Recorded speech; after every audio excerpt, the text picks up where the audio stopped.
I bet even the biggest Disney fans don't know all these Disneyland secrets. Hello, Man Fam from the happiest place on earth. I am at the OG park today, Disneyland, for another episode in our secret series. I am so excited about this. These are some of my favorite videos to make. We are gonna have a luxuriating, relaxing day walking around Disneyland, and I'm gonna point out to you some of those little details, Easter egg secrets, Imagineering genius that make these parks so special. I'm super excited. There are so many fun ones to share, so let's get on Main Street USA. Now, if you watched my first Secrets of Disneyland video, one of my truly favorite videos I've ever made, it is very long, so buckle in if you choose to watch it, but I talked a lot about Disneyland history, specifically the opening day and how it was a disaster on July 17th, 1955. In fact, people referred to it as Black Sunday. So if you want more of the history and detail about how Disneyland was formed, kind of Walt's ideas and some of the original Imagineering, make sure you check that one out. But one of my favorite details is that from Black Sunday, the asphalt literally wasn't dry, so ladies who were dressed up all fancy for the occasion, their heels were literally making divots in the sidewalk, and you can still see them to this day. But of course, everything ended up working out, and Disneyland welcomed its 1 millionth visitor just 2 months later. But none of these things would be possible without the cast members. And there's a very fun nod to the cast members right over here, just past the Main Street Cinema. If you know much about Disney history, you probably know that the highest honor you can have is getting a window on Main Street USA dedicated to you.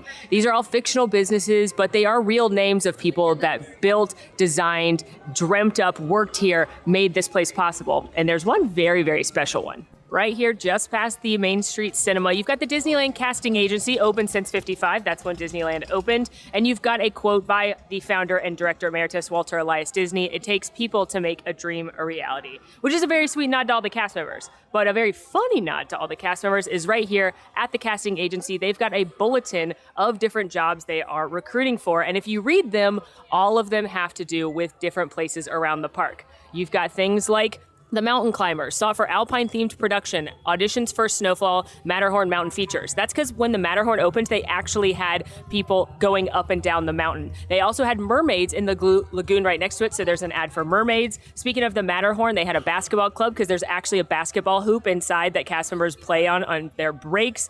They've also got things like children's fantasy film needs extras to play playing cards, singing flowers, and a doorknob. Room 10-6, well, that's the Mad Hatter's hat. That's an Alice in Wonderland nod. Experienced bird trainer to work with macaws, toucans, cockatoos in a new tropical review. Contact Jose in the Enchanted Tiki Room. So all of these are very adorable references to attractions and locations around the park.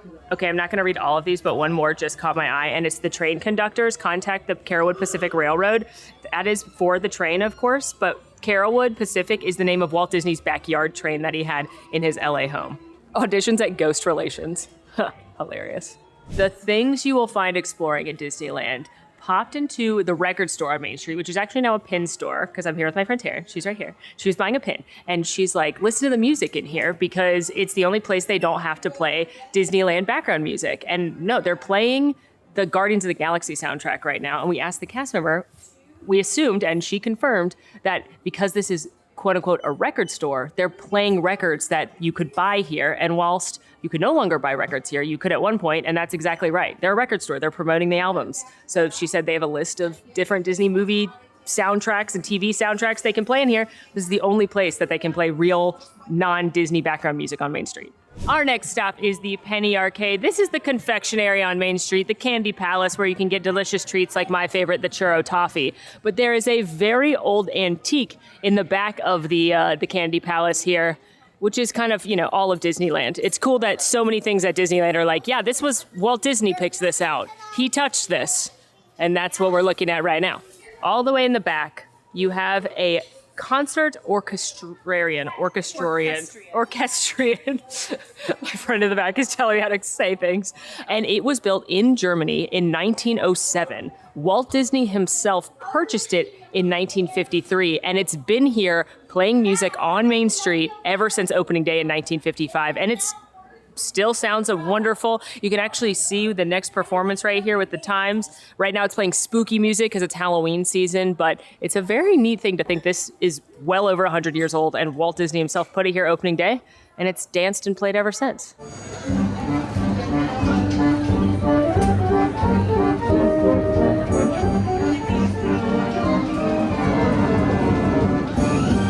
made our way up to the castle hub. And of course, you've got the iconic partner statue of Walt and Mickey. Walt looking down upon Main Street and his kingdom, Mickey adorably looking up at Walt. And this was sculpted by Blaine Gibson, who was Disney's hand-picked sculptor. He was an animator, and then Disney chose him to come start with his original Imagineers, which were at the time called WED Enterprises, standing for Walter Elias Disney. And these were the original Imagineers as well. They weren't engineers, they were artists that Walt picked and plucked and brought over to build this incredible park. But Blaine Gibson sculpted all of the original pirates, all of the original ghosts, all of the presidents through George Bush, and dozens of others, famous sculptures that you've definitely seen around Disney. So it makes sense that he also sculpted this. But I want to point out one important detail, and that is if you look very closely on Walt's necktie, he has a little pin that says STR. That stands for Smoke Tree Ranch, which is a ranch in the desert that Walt Disney was a member of. When his stress levels were a little high, he was told he needed to relax. And so he and his family were members of this ranch, and they absolutely loved going there. So there's a nod to that as well. Another fun fact about this statue is the only time that you could figure out how tall Mickey would be standing next to a man was in the movie Fantasia. Walt Disney and Leonard are about the same height, so they looked at how tall Mickey was standing next to Leonard, and that's how Blade knew how to reference Mickey and Walt hand in hand. And as we scoot down, of course, you've got the icon of any Disney castle park, the castle. Here we've got Sleeping Beauty Castle. She stands 77 feet tall, although lots of people would call her baby castle since she is the smallest one around the world. She's in fact 100 feet, more than 100 feet shorter than the castle at Magic Kingdom. But a lot of people want to know why it's Sleeping Beauty Castle as opposed to maybe Snow White, which was the original princess, or Cinderella, which had come out a little bit before Disneyland. But it was actually all a marketing tactic. Walt Disney was actually very clever when it came to marketing, and he often used platforms that other people were afraid of, like television. A lot of filmmakers were terrified of television when it came out. They thought it was going to be the end of film, but Walt saw the potential in it, and he used it to advertise Disneyland. And in 1950, after the success of some previews of Cinderella, Walt was like, princesses, this is working for us. So he actually registered with the Association of Motion Pictures the title Sleeping Beauty, because that was the next fairy tale that he was going to work on.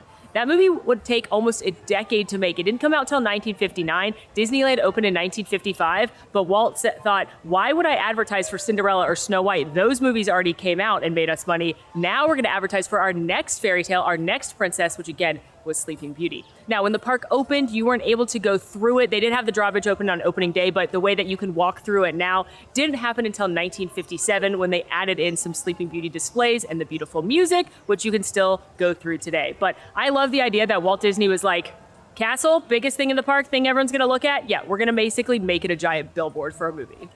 You could say Walt was the original influencer if you wanted to. Now, Jolly Holiday Bakery is one of my must-eats when I come to Disneyland. The grilled cheese and tomato soup is an icon. The seasonal version right now is a bulgogi grilled cheese with a corn cheese chowder. It's unbelievable. They also have the most amazing desserts in here. But one of the best things about Jolly Holiday is the fact that it's Mary Poppins themed, which was one of my favorite movies growing up. And I talked a lot about this in the Last Secrets video, but you've got little things like the penguin waiter on the top here, as well as in the window work. You've got a Mary Poppins weather vane. But one detail I didn't notice till recently was when you go inside, there's a mosaic on the ground, and it's actually Bert's chalk drawings that they've turned into tile to be here forever when it greets you at the Jolly Holiday. We have now found ourselves in the jungles of Adventureland, home to some of the best attractions in Disneyland, and also one of my favorite places to eat, the Bengal Barbecue. This is where you get the beloved meat sticks. But not only that, there are some very funny Easter eggs here in the dining area if you take a look at the pictures. First of all, if you look at this little map, here, you've got this postcard being mailed off.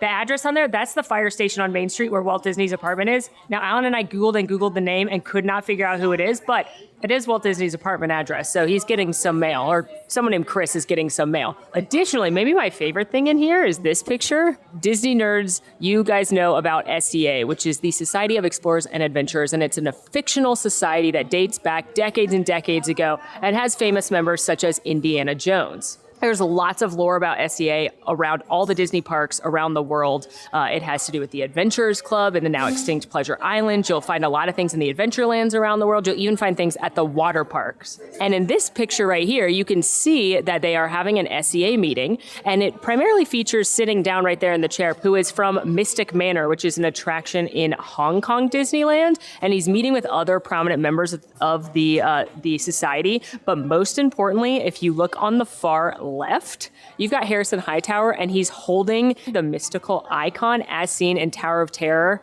in Tokyo Disney Sea, which features prominently Harrison Hightower. And I'm obsessed with him because if you look closely, it's Joe Rohde. It's Imagineering legend Joe Rohde.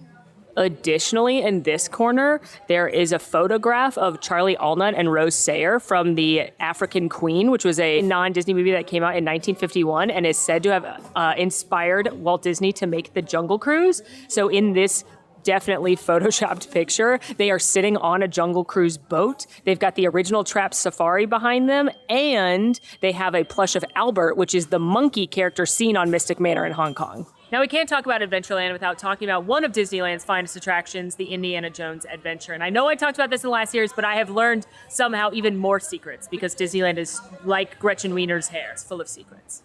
First of all, the Jeep in the queue area, that was actually screen used in Raiders of the Lost Ark, so that's very cool. I love that a lot of things around Disneyland, especially in DCA, are actually screen used because you're right here where the movies were made. Now, Indiana Jones Adventure actually replaced the parking lot. This used to be part of the parking lot for Disneyland, and like any good Disney parking lot around the world, they name the different parking lot sections after different characters, and so if you look closely in the queue, you're going to see the projector projecting the screen with Sala explaining things to you. Back in the very back, there is an Eeyore parking lot sign from the Eeyore section of the parking lot. And speaking of the projector, I just love this little detail. They have an old-timey projector running and making the clicking sound. That's definitely not the projector being used, but I love the fact that Disney could just use the real current up-to-date technology projector, but they don't. They make sure to put the old-timey one in with that flicker noise, so it feels like you are listening to, or it looks like you are listening to an old-timey projector. Also in the Indiana Jones Adventure queue, make sure when you see a sign that tells you not to pull the rope, for once in the Disney parks, ignore the rules and pull the rope and see what happens. There's a guy in there. He doesn't appreciate it, but you will. And right near where you're gonna pull that rope, you're gonna see a crate. And it's safe to say that pretty much anytime you see numbers on something, especially in an attraction like Indiana Jones, they're gonna be a date. And on one of the crates, you're gonna see the numbers 121371. And that translates to December 13th, 1971, which is the year that Bedknobs and Broomsticks was released. And I know you're like, what does Bedknobs and Broomsticks have to do with Indiana Jones? But if you've seen Bedknobs and Broomsticks, you know the plot is that Angela Lansbury's character is fighting German armed soldiers from World War II, which is also who Indiana Jones is fighting. Now, one detail to look for on the ride, but it's very, very hard to see, is in the skeleton tomb, there's one skeleton wearing Mickey ears, and I asked several cast members about it, and they all confirmed that he's in there, and they all said it's basically impossible to see because you're moving so quickly. I tried to catch it on film, but just know that he's in there. When you unload from the attraction, you're gonna find another crate. That one has the numbers 010216. That's January 2nd, 2016, which is when Bob Iger confirms they were going to do a 5th Indiana Jones movie. It had been largely rumored that they were going to once Disney acquired Lucasfilm, and that's the date that he actually confirmed that a 5th movie was coming out. And lastly, one more barrel to look for on your way out. It's got the numbers 07171955, and that's July 17th, 1955, Disneyland's opening date. Now, we can't talk about Indiana Jones without riding Indiana Jones, so let's go. At the brakes, we've been needing a little adjustment, but easy on the curves.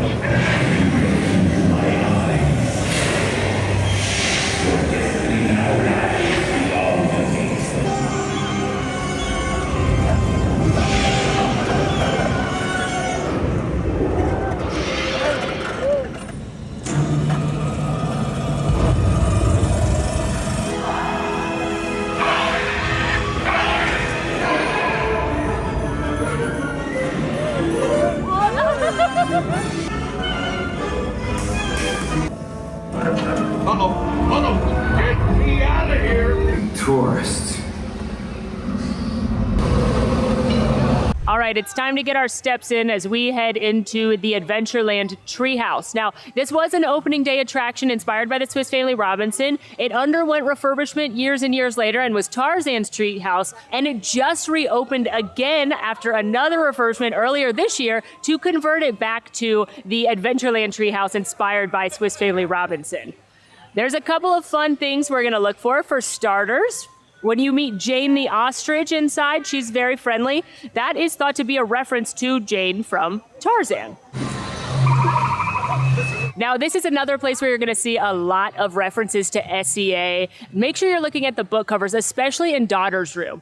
daughter really wants to be in the SEA. In fact, she has written to some of the members about joining, and she has gotten books in return. She's gotten membership information in return. And one of the names I was able to identify on the letter is Alberta, who I believe to be a reference to Alberta Falls, who's an SEA member and a character on the Jungle Cruise. Additionally, a lot of the things in Daughter's Room are constellation focused, which absolutely is giving me the vibes of the Fortress Exploration in Tokyo Disney Sea, which is all SEA themed. Now, another couple books for you to look for. In Mother's Parlor, she has hard copies of The Swiss Family Robinson and Tarzan of the Apes, which are the two stories that have inspired this attraction. And lastly, on one of the platforms as you're walking down the stairs, you'll see a book called A Direct Guide to Treehouse Living, and it's written by Kenneth Cooper Anakin, which is a nod to Ken Anakin, who directed the 1960 Disney movie Swiss Family Robinson. Well, we have found ourselves down the bayou in New Orleans. Nolans, I've not been. I don't know if that's actually how people say it. But I know I've talked about these next details in a different video, but I want them to live in a secrets video. So we're headed to Eudora's Chic Boutique. So Eudora is Princess Tiana's mama, and this is her boutique. And you can hear her in her sewing room. If you listen here long enough, you'll notice there's a frog on the door. You've got her hat and jacket right here. And then you can actually hear her and Princess Tiana chatting about different things. You should take a break. Throwing a party for everyone I love is the kind of break I need. There you go again. Sounding like your daddy. This cute store is also where you can buy a lot of Princess Tiana, Princess and the Frog beignet themed apparel, which I'm a big fan of. And if you look up here, you've got a bunch of the different coffee tins, but one of them is Tiana's restaurant fund from the movie where she's saving all her tips to buy her restaurant. You've also got her recipe book right here, as well as her recipe box. But my favorite detail is right behind the recipe box. It is a couple copies of a book called The Queen of Creole cookbook, and it's by Elle Chase. That is for Leah Chase, who's the real life inspiration of Princess Tiana, and her family restaurant Dookie Chase is known as the hub of Creole cooking, and she was known again as the Queen of Creole cooking. And her restaurant Dookie Chase was very important during the civil rights movement. And you can actually buy, for the first time outside of the restaurant, they actually are starting to sell the seasonings here and in Disney World because of Tiana's Bayou Adventure. So you can buy the Dookie Chase's gumbo, fried chicken, and seafood seasonings if you wanted a real, authentic Princess Tiana inspired little treat right here. So that's very, very cool. And I love that they honored her with that cookbook. Now, if you know me, you know I've said it not once, but probably 1,000 times that my favorite Disney ride on planet Earth that I've ever been on is the original Pirates of the Caribbean right here. I know it's gotten more technologically advanced than that, but nothing beats the OG Pirates in my opinion. And I did talk about Pirates in the last one of these videos, but guess what? There's even more fun things to tell. So here's a few more details to look for on Pirates of the Caribbean. For starters, Pirates of the Caribbean, the original concept is going to be a walk-through wax museum about the history of real-life pirates. Now, obviously, that's not what the ride is. It is a ride-through experience. They kind of thought that would be a little bit boring. They also thought about doing a walk-through wax experience for Haunted Mansion, but the Imagineers quickly realized it's really hard to control people about what they're looking at, what you want them to see. You can't move them in a pace that you'd like you can on a boat or in a doom buggy. So they decided to build this with the help of the 64-65 World's Fair, with the invention of human and audio animatronics, starting with Great Moments with Mr. Lincoln and Carousel of Progress. Now that opened up a whole new medium for them to be able to build incredible dynamic attractions like Pirates of the Caribbean. But they still wanted to honor that original concept. So if you look in the queue area, once you get inside, you're gonna see paintings of different pirates. And yes, there are gonna be some of our fictional faves like Captain Jack, but there's also gonna be Francis Drake and real pirates that were going to be in the museum. Another real pirate is referenced at the load area. It's called Lafitte's Landing. Lafitte was a very famous pirate in the New Orleans area, so it makes sense they'd call it his landing since we're in New Orleans Square. My favorite pirates mentioned, though, are Anne Bonny and Mary Read, and in their portrait, they're seen arm in arm, which is not only awesome because they were female pirates that went undercover as men so that they could be pirates and not get in trouble, and they are legitimately so kick butt, is what I'm going to say on this family-friendly programming. But also, the reason they're arm in arm and in the same portrait together is that while no one knows for sure about their personal lives, let's just say history will say they were roommates, and we love that. When you're entering the queue as well, one of the first things you're going to see is that little island, and it's got a talking parrot on it, and it's got some artwork. That's unused concept art from Mark Davis, one of my favorite Imagineers, who was instrumental in Pirates of the Caribbean. And he has labeled the island that he's drawn Isla Tesoro, which translates from Treasure Island in Spanish, which is a reference to Treasure Island, a very famous story and Disney movie. Not the Muppet version, although we can all agree that is the superior version of Treasure Island. Now, one of the reasons I love Pirates of the Caribbean here more than the Walt Disney World version is it's much, much longer, starting with that scene you get in the bayou where you actually ride past the Blue Bayou restaurant. And you're going to see a gentleman sitting on the porch strumming a banjo. And if you listen closely, he's playing one of two songs. He's either playing the ditty Oh Susanna, or more recently, he's playing Captain Jack's motif from the Pirates of the Caribbean films. Shortly after, we're also going to see the skull talking to you above, and he's going to say things like, "Avast mateys, it be time for pirates, watch yourself, we're going to Davy Jones." That pirate skeleton is actually named, when they were doing the Shanghai version, they named that character Pirate X as a nod to Exitensio, who was the Imagineer who not only wrote all of the music for Yo-Ho, Yo-Ho, A Pirate's Life for Me and Grim Grinning Ghost, he also wrote all of the narration and storytelling at both of these iconic attractions, and he voices that pirate skull here in Disneyland. I mean, what kind of genius brain came up with your cadaverous pallor portrays an aura of foreboding? Only Exitensio, and I love that he is named, that pirate skull is named after him. As you then slide down the not one, but two drops at the Superior Pirates here, you're gonna go through a bunch more scenes that we don't have in the Magic Kingdom, including these pirates drinking behind the bar. And I always love watching them because one of them looks like the rum is going right through him. But above the bar behind him is a portrait of a female red-headed pirate, and that portrait is called Of Things to Come, which is foreshadowing for Pirate Red. I guess she used to be Wench Red, but she's a pirate now. Regardless, we're foreshadowing to that iconic character. One of my favorite things about these original attractions is how amazing they still look decades and decades later, and often that's because the tricks the Imagineers use are very, very simple effects that just hold up over time. And I learned how they did one of them recently, and that is the fire effect in the burning scene at the end of Pirates of the Caribbean, when you've got all the pirates have pillared and plundered and rifled and looted, and they've taken over the whole town. And if you look in the back, all these buildings are on fire. Obviously, they can't actually light the buildings on fire. That would be a huge problem with the fire marshal. But what they did is so ingenious. It's literally just sheets, a fan making the sheets wave, and lights. That's it. That's how Pirates of the Caribbean is made. Like, they're so smart. They're so ingenious, so simple, but it looks like fire, and that effect has held up for decades and decades. And the last thing to notice when you're on this version of Pirates of the Caribbean, you're going to see, of course, everyone's favorite pirate, Pirate Jack, and he is sitting in a beautiful chair, and that chair was actually used in the original Haunted Mansion movie. Okay, now we've talked about it a lot. We have to go ride.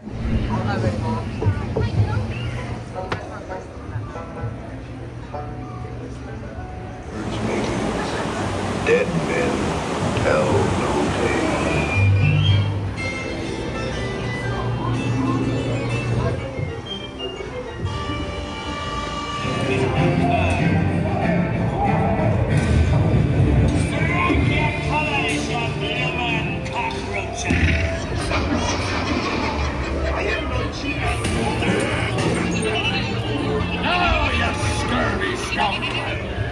What I wouldn't give to see the look on Captain Jack Sparrow's face.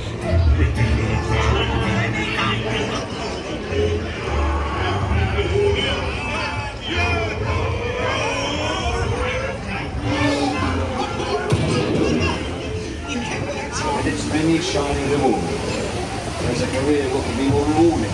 Drink up me heart, yo-ho. As we scoot along through the park and continue to make our way to our next land, here at Pelican's Landing and the Harbor Galley, this is where you can get those iconic chocolate chip cookies or soup in a bread bowl. I just noticed this crate right here, referring to this as Fowler's Harbor, which is certainly a nod to Admiral Joe Fowler, who was a Navy admiral turned Imagineer, who is very famously designed the Utilidor underneath the Magic Kingdom, which is the utility corridor that sits underneath the Magic Kingdom. I talked about that a lot in the Secrets of Magic Kingdom video. He also is who they've named the ferry boat after in the Magic Kingdom, but it's nice he gets some Disneyland nods as well. Found another Joe Fowler nod here, and I just love that he's in Disneyland as well because he also helped oversee the construction here, especially with anything with waterways. And speaking of waterways, here at the Harbor Galley, I've noticed that the proprietor of this establishment is Jonathan Winship. So of course I had to Google who that is because it most assuredly means something, and it does. Jonathan Winship was a real-life person that has nothing to do with Disney, but is credited with being the first recorded entry into the Humboldt Bay area of California in June of 1806. So, makes sense he'd get a little sailing nod here. But I'm telling you, literally, this is what I do for fun in Disneyland. I just walk around and look at things and try and figure out what it means. Yeehaw, friends. We have made it. We have trekked on over to Frontierland here, where I'm going to drop this accent, but tell you a fun thing about this sign right here. We've got a fictitious building in our gold mining town called Crockett and Russell's Hat Company. And you can see that they are selling the Davy Crockett Coonskin Cap Supply Company right here. I did not drop the accent, and for that, I am sorry. But that is a nod to the fact that the Davy Crockett Coonskin Cap was and is considered the first major merchandising operation from IP, or from a TV show, which was, of course, Davy Crockett. When the coonskin caps started to be marketed by Disney, they were $1.98 and made out of real, authentic raccoon fur, which makes me go, yuck. But the coonskin cap craze sold more than $300 million worth of these hats. So in a way, the fact that we have all this merchandise from different characters and the fact that you can buy anything you want with Elsa's face on it, you can thank Davy Crockett for that. And there's another little Easter egg in that window right there. The proprietor of this shop is Fess Parker, who is the actor that played Davy Crockett in the Disney TV show. And while this is not a Halloween-themed video, I can't help but point out this very cool tree right here, which is lovely during the day, but it's even lovelier at night. And this is called the Halloween tree, and it is a nod to Ray Bradbury, famous science fiction author Ray Bradbury's 1972 book called The Halloween Tree, and they dedicated it to him and honored him by bringing the tree to life on the 30th anniversary of the book. Ray Bradbury, most probably well known for writing Fahrenheit 51, was very good friends with Walt Disney and fell in love with writing because of Walt's love of storytelling, and the two of them actually became good friends. He's actually written 2 scripts for Disney movies, as well as he wrote the original Spaceship Earth script and spiel that you hear. But I think most importantly, for me, of all the things Ray Bradbury's done for the Disney company, and maybe for some of you as well, and that's that he wrote a book called The Veldt, about a family that moves into a technologically advanced house, which ends up working against them. It's Smart House. Ray Bradbury wrote the book that inspired possibly the best, if not at least top 5 DComs, Smart House. So thank you, Ray. Love your tree. They also have Halloween trees on Disney Cruise Line ships as well, but it all started with this one, which started with the book. We've made it to another iconic classic Disney attraction, the wildest ride in the wilderness. We're outside Big Thunder Mountain Railroad. I talked about this one on the last video too, but y'all, there's just so many details and secrets. I can't help it. For starters, whenever you see the BTM logo, which is Big Thunder Mountain, that is actually a twist on Tony Baxter. He was the lead Imagineer on this attraction, on his initials, because his name is Tony Wayne Baxter. So they flipped upside down that W and made it an M, which is why you see the logo here. It's a nod to him. Additionally, outside on the notice, right here on the outside of the attraction, you'll notice that the notice has been signed by William P. Bounds, and he's the marshal. That is the real-life name of Walt Disney's father-in-law. His wife, Lillian Bounds, who was an ink and paint girl at the studio, her real father was a marshal of a town called Rainbow Ridge, which is why the fictional town here at Big Thunder Mountain Railroad is called Rainbow Ridge. All of the Big Thunder Mountains around the world all take place in a different town, and I pointed this out last time, but there's actually a sign in this Big Thunder Mountain Railroad that's pointing to the other locations, including Grizzly Gulch and including the other Big Thunders around the world. Also, I learned this in Tokyo. Each of the Big Thunders, at least I can speak to the ones here, Disney World, and in Tokyo Disneyland, the disaster that's happened to the mining town fits whatever climate you're in. So here, it's an earthquake. We're in California. In Florida, a flash flood. And in Tokyo, a tsunami. 2 more things. Right here on the back of the sign right here, you actually have an Ace of Clubs card and some bullet holes next to it. I read a couple of different reasons this could be. One, it's that the townsfolk of Rainbow Ridge are playing some kind of marksman game, but they have very bad aim. The other is that it's kind of like an off-kilter nod to a roaming character that used to roam about Frontierland named Black Bart, who is a real sharpshooter from the Wild West. And he used to walk around and he had a black hat with a black Ace of Spades in it. So this is an Ace of Clubs, so it's like, could be that, but there's definitely a card here, so you can kind of choose your own adventure on that detail. The last one is in the attraction itself. When you're going up the second lift hill before the iconic Dynamite Goat, there is a crate that says Burke on it. That is a nod to Pat Burke, who was one of the lead Imagineers on Big Thunder Mountain Railroad, along with Tony Baxter. Now we gotta ride it, obviously.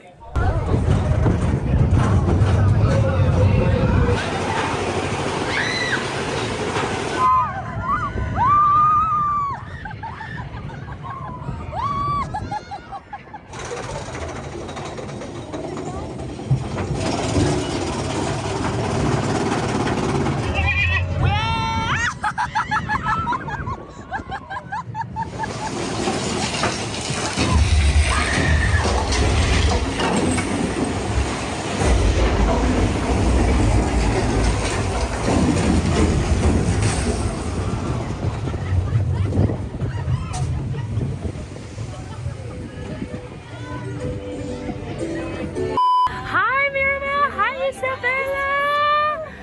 You look so beautiful! Did you do the flowers, Isabella? Well, Mirabel actually made this for me. That way I wouldn't have to worry about watering it while I'm away from the casita. It's Flor de Mayo, one of my favorites. It was either that or getting her Tia Pepa to make a little travel cloud on top of her, which would probably get a lot of water in her hair. I hate when my hair gets wet, so I understand why you wouldn't want to do that. Well, what are your names? I'm Molly. I'm Taryn. Nice to see you. And how Yeah. do you two know each other? We're friends. So kind of like sisters. Yeah. But look, her skirt, she made that just like you. Just about to ask. This is That's her gift. She's very crafty. I love that. Okay, so does that mean that they represent different things that you love? Yeah, Oh, they sure kinda like how do. my skirt does Absolutely, too, which I is a love lot of that. things in my whole familia. You have to show them your self-portrait too. That is so cool. This is what I look like when I first wake up. We just met. Isabella and Mirabel was not on the docket today, but they did bring Mirabel's sisters to Disneyland recently because Disneyland is the GOAT. And Alan and I met Luisa when he was here, and then Taryn and I just met Isabella, and it's just like, pick your trauma. And somebody in Encanto has it, and Isabella is mine. We have made it into the most magical of all the Disneyland lands, Fantasyland. This is definitely my favorite land in this park just because it's so quaint and charming and nostalgic, and it feels like it hasn't changed since the 1950s, even though it has a little bit. There are definitely new things and changes, but it just feels nostalgic. One thing I want to point out generally about Fantasyland is the architecture. Here, on this side of the street, you've got Peter Pan's Flight and Mr. Toad's Wild Ride. Both of those stories take place in the United Kingdom, so you're going to have traditional English and United Kingdom architecture. Over here on this side, however, though, we've got Snow White's Enchanted Wish and Pinocchio's Daring Journey. Both of those stories take place in Germany, so therefore their architecture is much different and much more traditional German-style architecture.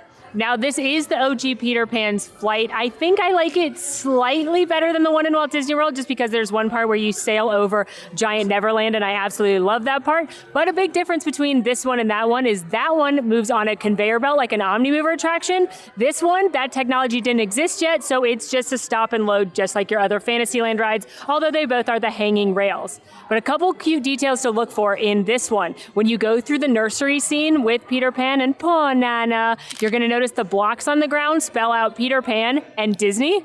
Additionally, when you sail over London, take a look at Big Ben. You'll actually see Peter Pan and the Darling Children etched on one side, but on the other side, one of my favorite hidden Mickeys, there's a little silhouette of Mickey inside of Big Ben. Nana! Oh, Nana. Come on, everybody.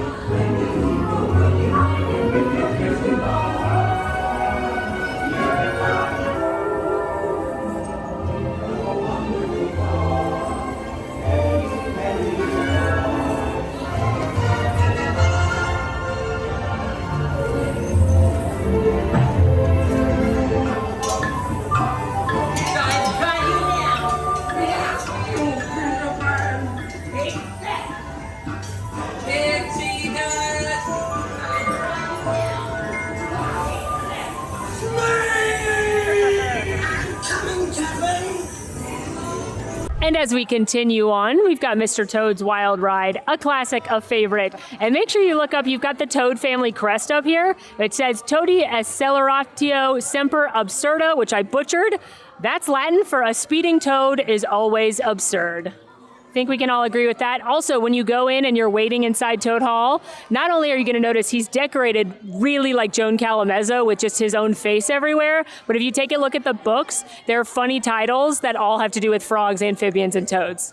And here we have a shop called Merlin's Marvelous Miscellany, which is a Sword in the Stone reference, an oft-forgotten Disney classic. And there's tons of Sword in the Stone Easter eggs, which Alan was very excited to find because he loves that movie.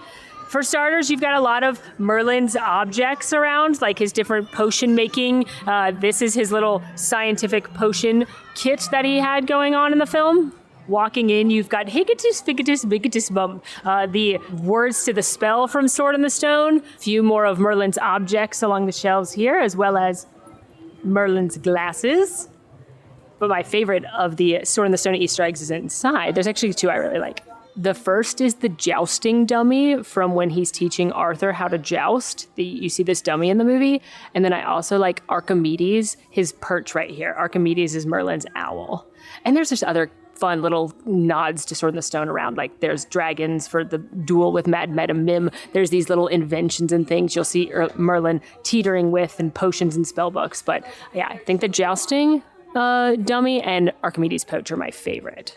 Popping through here, you've got the beautiful Snow White wishing well, as well as the marble statues of Snow White and the dwarves. And what's interesting about these, I actually learned this on our Adventures by Disney trip from Imagineering.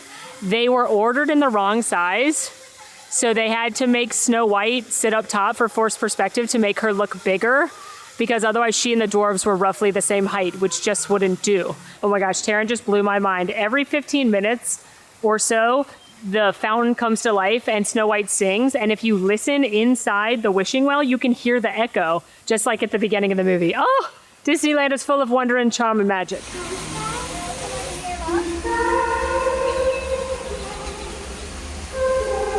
But really kind of randomly, also, if you come right up here, there's a tree right here, and it's got Peter Pan and Wendy Darling's initials carved into it.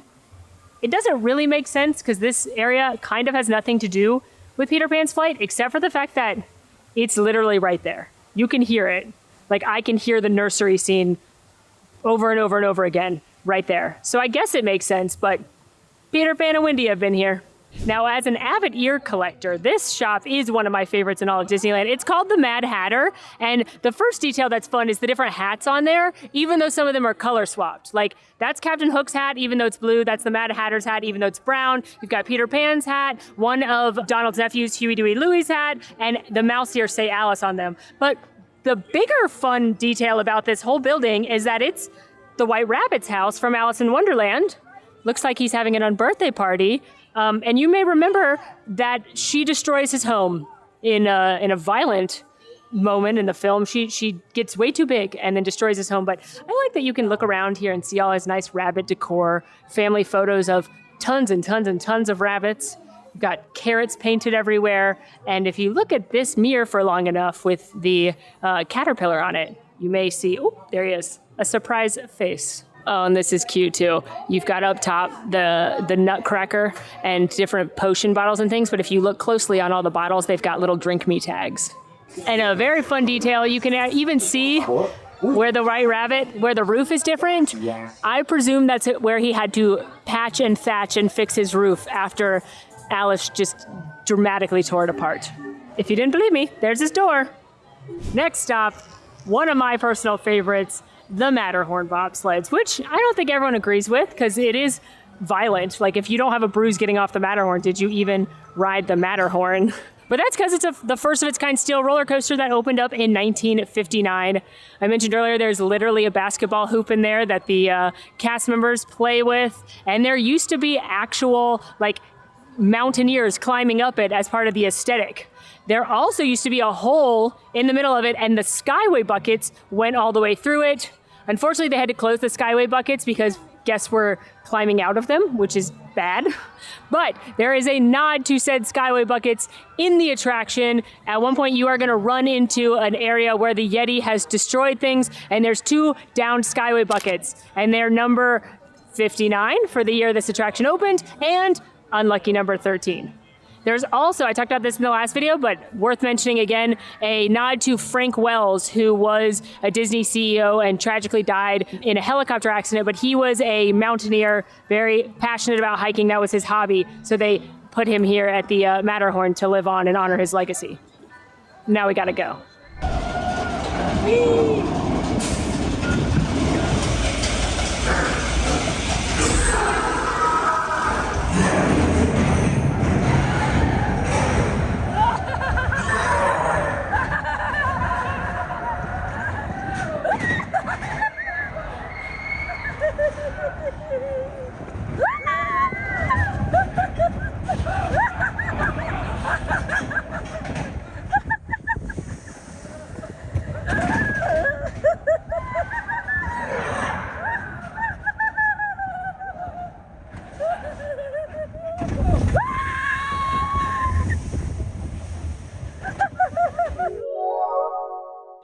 into a land of yesteryear at Magic Kingdom, but still alive and well here at Disneyland, Toontown. And I love the noises when you go under the train tracks to let you know you are in the Toon world now. Gone is the human world, and we are in Toontown. And you've got the Welcome to Toontown sign here with their best friend cities, which are all notable locations in the Disney universe. Duckburg is where Scrooge McDuck lives in the setting of DuckTales. Spoonerville, that's where Goofy, Max, and Pete live in a Goofy movie, as well as Goof Troop. Hot Dog Hills is an old location that Mickey Mouse lived in some of his cartoons, as is Mouseton. So it's funny that their best friend sister cities are also Toon homes, which is probably not that surprising. And all I can think about is that episode of Parks and Recreation where they meet their sister city representatives from Venezuela and things go very wrong. Straight to jail. Straight to jail. Now here we have the fan favorite Roger Rabbit Cartoon Spin, which is a very cute attraction, but it features a bunch of fun Easter eggs in the queue specifically. Now, these are on the standby side, just so you know. But for starters, you've got all of these license plates right here. They're all nods to different Disney words like Little Mermaid, Captain Hook, 101 Dalmatians, Three Little Pigs, I'm Late, as in the White Rabbit.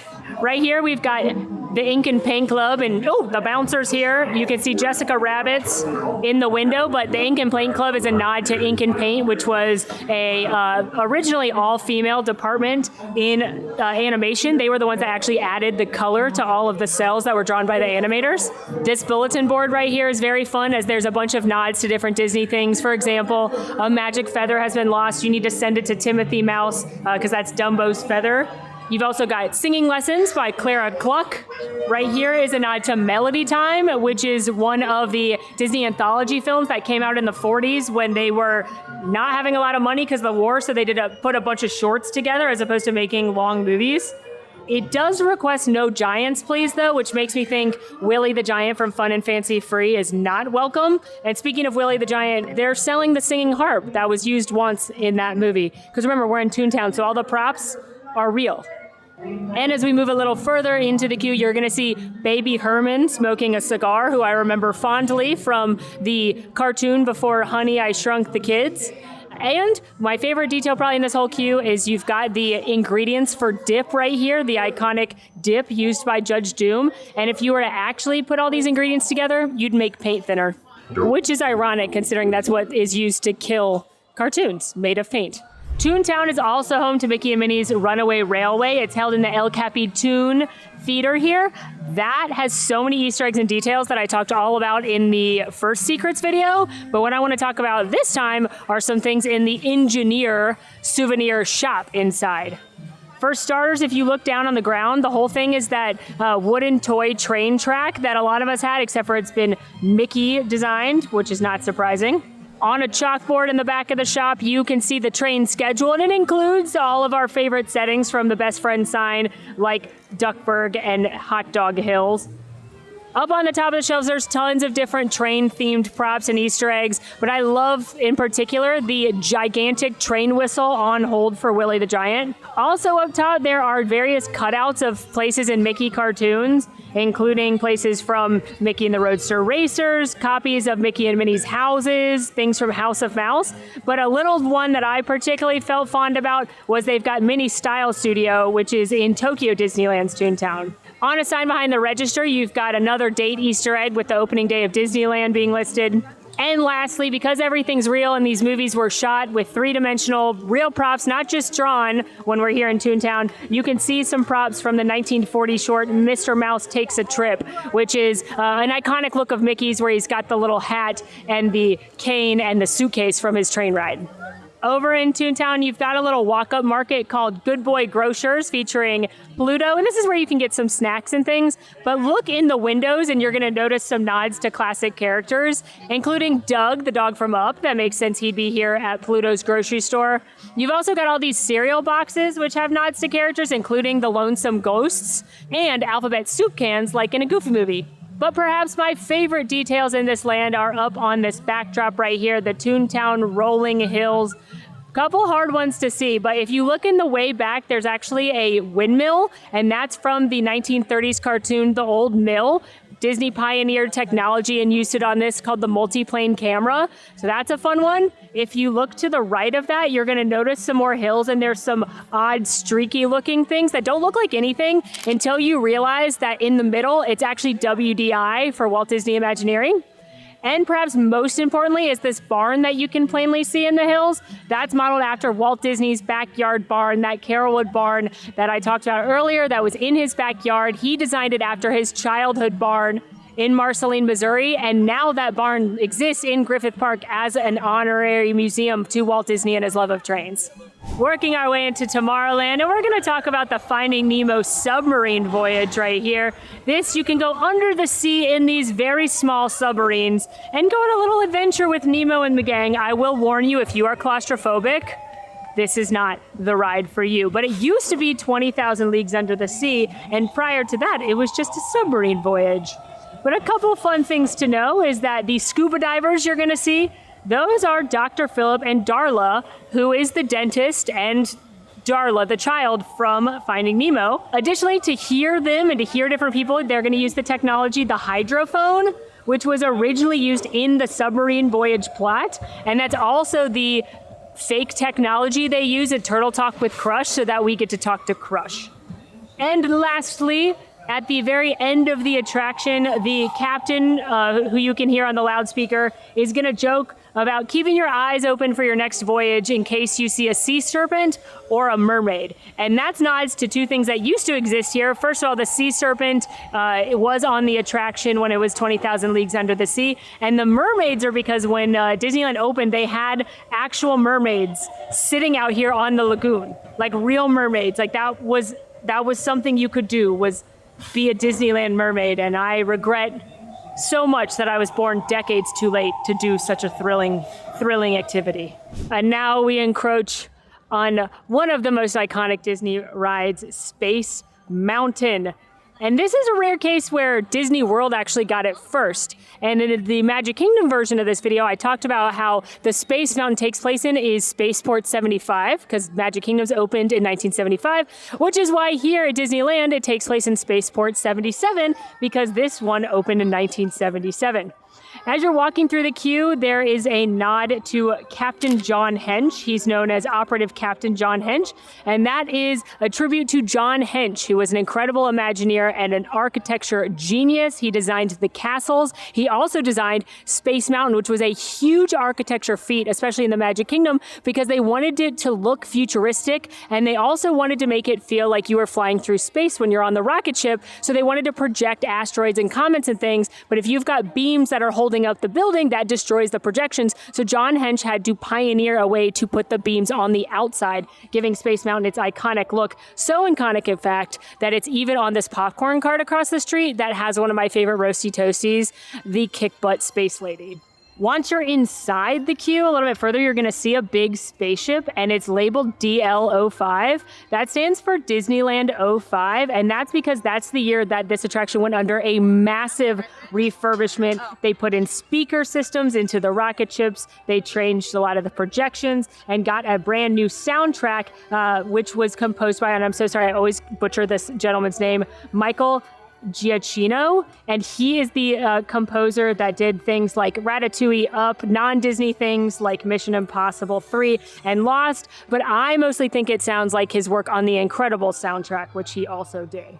And the last thing I'm going to say before we go into the queue and ride Space Mountain is on the exit of the attraction, last time I rode it, I noticed 1967. And if you've learned anything from these videos, it's that no numbers are there by accident. So I was like, what's 1967? That's a decade before the ride opened, but that's not when Disneyland opened. I looked it up, and 1967 is the year that the International Space Treaty was signed. It was proposed by the United Nations and originally signed by the United States, the Soviet Union, and the UK. It still exists in 2024 with over 100 nations a part of it, and it is what made space travel law when space travel started to become a thing.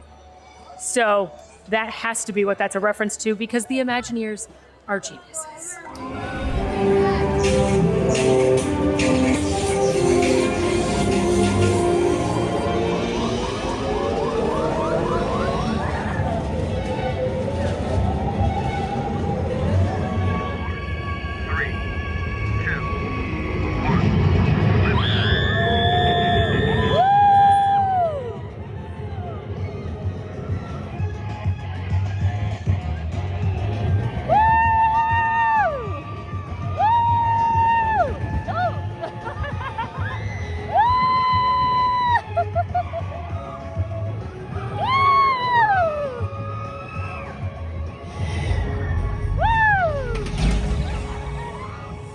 Space Mountain, check. And I have another little detail right here outside of Star Traders, which has one of my favorite neon signs ever of Mickey floating in space as an astronaut.